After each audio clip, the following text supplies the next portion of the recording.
Bismillahirrahmanirrahim. Assalamualaikum warahmatullahi wabarakatuh. Selamat datang kembali di channel Aksara Islam.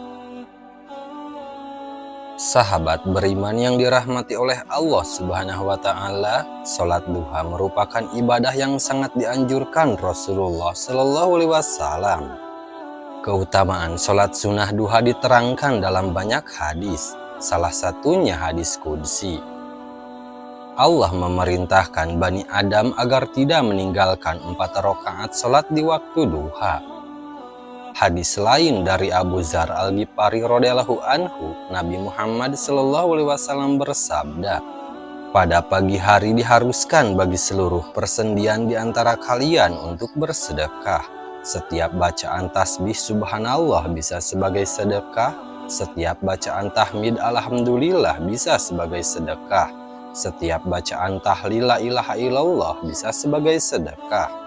Dan setiap bacaan takbir Allahu Akbar juga bisa sebagai sedekah. Begitu pula amar ma'ruf mengajak kepada kebaikan dan nahi mungkar melarang dari kemungkaran adalah sedekah. Ini semua bisa dicukupi atau diganti dengan melaksanakan sholat duha sebanyak 2 rakaat. Hadis riwayat Muslim. Mayoritas ulama 4 mazhab mengatakan bahwa sholat duha hukumnya sunnah mu'akkad atau sangat dianjurkan. Duha adalah sebutan untuk awal siang hari atau pagi. Sedangkan sholat duha dalam fikih adalah sholat yang dikerjakan mulai matahari terbit, seukuran 1 tombak atau 7 hasta atau 2,5 meter, sampai waktu zawal saat matahari tergelincir ke arah barat atau menjelang masuknya zuhur. Waktu paling afdol mengerjakan sholat duha adalah sekitar jam 9 pagi ke atas. Jumlah minimal rakaat sholat duha adalah 2 rakaat. Maksimalnya menurut mazhab Syafi'i Hanbali Maliki adalah 8 rakaat. Sedangkan mazhab Hanafi 12 rakaat. Adapun surat paling utama dibaca ketika sholat duha adalah surah As-Syam pada rakaat pertama dan surah Ad-Duha di rakaat kedua. Kedua surah ini sesuai dengan hadis yang diriwayatkan Imam Al-Baihaqi dan Imam Al-Hakim. Dari Uqbah bin Amir radhiyallahu anhu, beliau berkata, "Kami diperintahkan oleh Rasulullah Shallallahu Alaihi Wasallam untuk sholat duha dengan membaca surah As-Syam dan Ad-Duha." Hadis riwayat Al-Baihaqi dan Al-Hakim.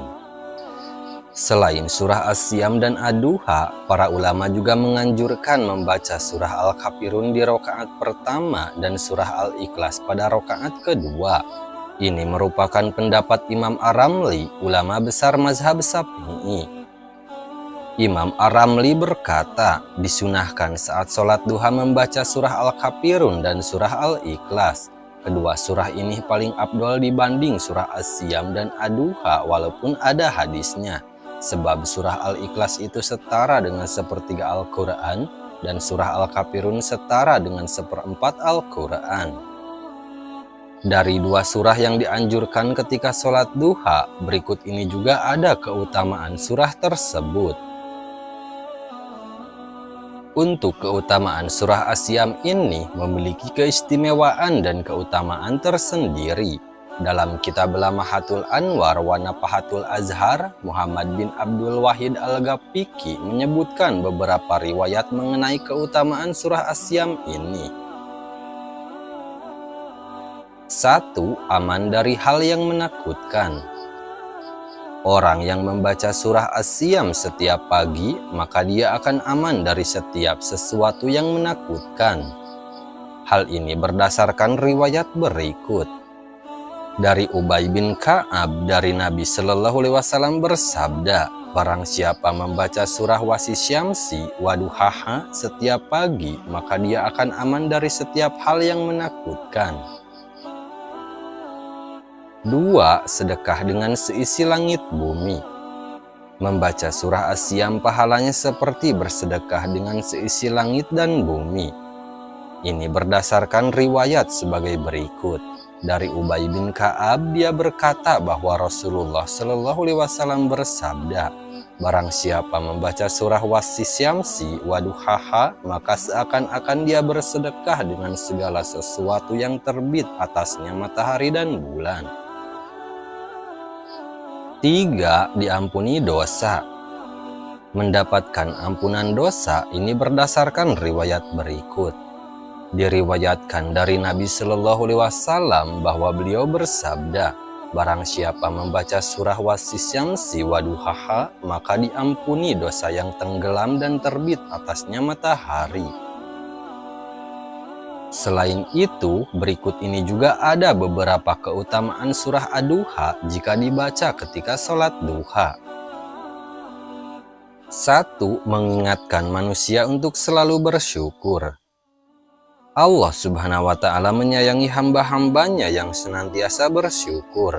Surah Ad-Duha ayat 11 berbunyi, dan terhadap nikmat Tuhanmu hendaklah engkau nyatakan dengan bersyukur. Manfaat dari mengucap dan merasa bersyukur adalah selalu merasa cukup dan terhindari dari sikap iri dengki terhadap hal-hal yang tidak kita miliki. Hal ini tentu baik bagi ketenangan hati dan pikiran agar kita terhindar dari stres. 3. Diibaratkan 360 sedekah. Di dalam tubuh manusia terdapat 360 sendi yang seluruhnya harus dikeluarkan sedekahnya. Mereka para sahabat bertanya, siapakah yang mampu melakukan itu wahai Nabiullah?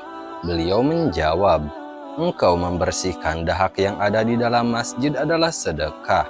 Engkau menyingkirkan sesuatu yang mengganggu dari jalan adalah sedekah. Maka jika engkau tidak menemukannya sedekah sebanyak itu, maka 2 rakaat duha sudah mencukupimu. Hadis riwayat Abu Daud. 3. Menjadi tambahan hafalan. Manfaat dari membaca surah Ad-Duha adalah bisa digunakan untuk tambahan hafalan surah pendek. Menghafal Al-Quran memang membutuhkan niat, tekad, dan komitmen, maka Anda bisa mulai dengan menghafalkan surah pendek.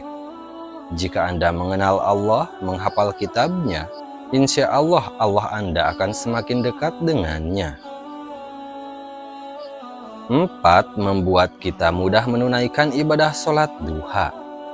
Sholat duha merupakan salah satu cara untuk mendatangkan rejeki. Insya Allah dengan melaksanakan sholat duha, membaca surah Ad-Duha, dan yakin atas kuasa Allah, kita akan mendapatkan rejeki yang berlimpah. Rejeki ini tentu akan bermanfaat untuk hidup di dunia dan bisa bermanfaat untuk kehidupan akhirat jika kita menggunakannya dengan baik serta bersedekah. Nah, itu dia sahabat beriman, 2 surah pendek yang dianjurkan oleh Rasulullah Shallallahu Alaihi Wasallam untuk dibaca ketika melaksanakan sholat duha.